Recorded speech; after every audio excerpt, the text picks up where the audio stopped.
friends reading Ulysses to each other. For David, his mother was the center of the universe.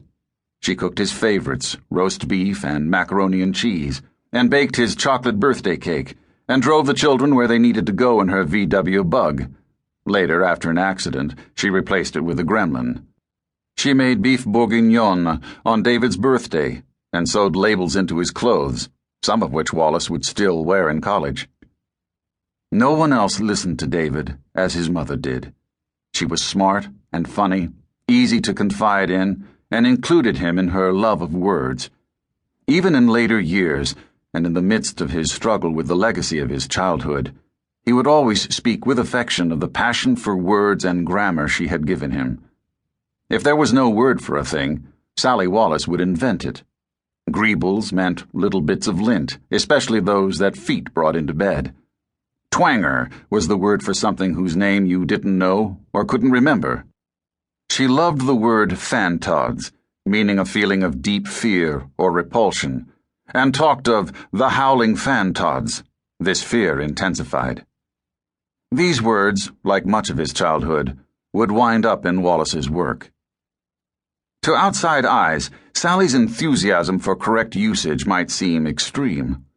When someone made a grammatical mistake at the Wallace dinner table, she would cough into her napkin repeatedly until the speaker saw the error. She protested to supermarkets whenever she saw the sign 10 items or less posted above their express checkout lines. Wallace would later give this campaign in Infinite Jest to the predatory mother figure of Avril Incandenza, co-founder of Militant Grammarians of Massachusetts. For Sally, grammar was more than just a tool. It gave membership in the club of educated persons. The intimation that so much was at stake in each utterance thrilled David and added to the excitement of having a gifted mother. As did her sensitivity. Sally hated to shout. If she was upset by something, she would write a note, and if David or Amy had a response, they would slip it back under her door in turn. Even as a little boy, Wallace was attuned to the delicate drama of personality. He wrote when he was around 5 years old, and one hears in the words the sigh of the woman who prompted it. My mother works so hard, and for bread she needs some lard. She bakes the bread and makes the bed, and when she's through, she feels she's dead. The boy loved his father, too, an affectionate, if slightly abstracted figure, the firm, gentle man who read to him every night at the dinner table. My father's got a beautiful reading voice, Wallace told an interviewer when he was in his mid-30s. And I remember being 5 and Amy being 3 and Dad reading Moby Dick to us, the unexpurgated Moby Dick. Before, I think halfway through, Mom pulled him aside and explained to him that, little kids were not apt to find, cytology all that interesting. So they were, but I think by the end, Amy was exempted. And I did it just as this kind of, Dad, I love you, I'm going to sit here and listen. The memory is exaggerated.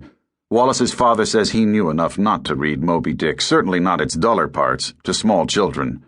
But it captures well the relationships in the family as David saw them. The kind, somewhat otherworldly father, the non-combatant younger sister, and David in the center, at once shielded by his mother and trying to break free of her dominion. Wallace's childhood was happy and ordinary. He would emphasize this in later years. He was a skinny, gap-toothed kid with flaccid hair cut in bangs. He liked the Chicago Bears, loved their star linebacker Dick Butkus. He would make a great sergeant in the War of Vietnam, he wrote in a school assignment, and wanted to be a football player too, or a brain surgeon to help his mother's nerves. He thought of himself as normal, and was normal. But he was also identifiably from a talented family, one in love, not unlike Salinger's Glass family, with the ability to impose their notional world on the real one. Behave, his mother once told him when he was 3. I am Have, David responded. On a car trip when he was 8 or 9, the family agreed to substitute 3.14159 for every mention of the word pie in their conversation. Wallace was verbal, but he was not particularly literary. In fact, he saw himself as at least as good at logic and puzzles. One childhood friend remembers going to a book signing of Wallace's and being amazed when his friend could still throw out a 25-digit number they'd all memorized together as kids.